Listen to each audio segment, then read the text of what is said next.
মান হাফাযা আলাইহা, মদিনাওয়ালা নবী বলেন যেই বান্দারা মান হাফাযা আলাইহা, 5 বেলার নামাজ সুন্দর করে আদায় করবে, কানাত লাহু নূরা ওয়াল বুরহানা ওয়া নাজাতাই ইয়াউমাল কিয়ামাহ। পড়েন আল্লাহু আকবার।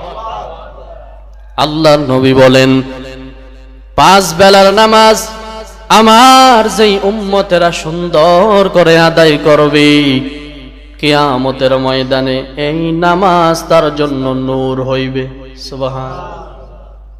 কানাত লাহু নূর ওয়া বুরহান, মদিনাওয়ালা নবী উম্মতদেরকে জানায় 1 নম্বরে নামাজ কিয়ামতের ময়দানে নূর হবে, 2 নম্বরে ওয়া বুরহান, কিয়ামতের ময়দানে নামাজ তার জন্য দলিল হবে, ওয়া নাজাতাই ইয়াউমাল কিয়ামা, কিয়ামতের ময়দানে নামাজ তার জন্য নাজাতের জরিয়া হবে।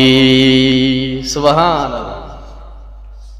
আমার ভাইয়েরা, এরপরে নবীজি বলেন অমাল্লাম ইউহাফিজ আলাইহা, 5 বেলার নামাজ যারা সুন্দর করে আদায় করবে না, 5 বেলার নামাজ যারা হেফাজত করবে না, মদিনাওয়ালা নবী বলেন লাম ইয়াকুন লাহু নূর, কিয়ামতের ময়দানে নামাজ তার জন্য নূর হবে না, কোনো নূর থাকবে না, ওয়ালা বুরহান, কোনো দলিল থাকবে না, ওয়ালা নাজাহ, কিয়ামতের ময়দানে বান্দার নাজাত আটকে যাবে।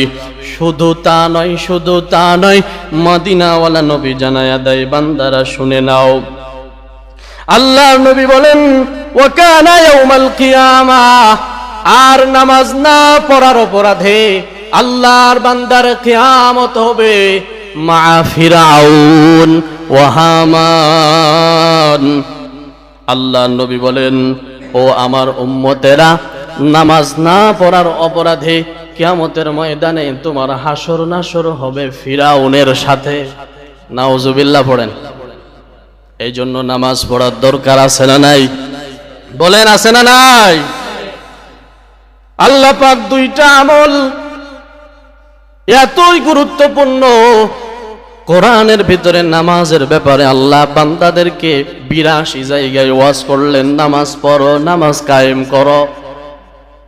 যাকাত এমন গুরুত্বপূর্ণ, আল্লাহ পাক কোরআনের ভিতরে ডাইরেক্ট 32 জায়গায় বারবার বললেন আমার বান্দারা যাকাত দেয়।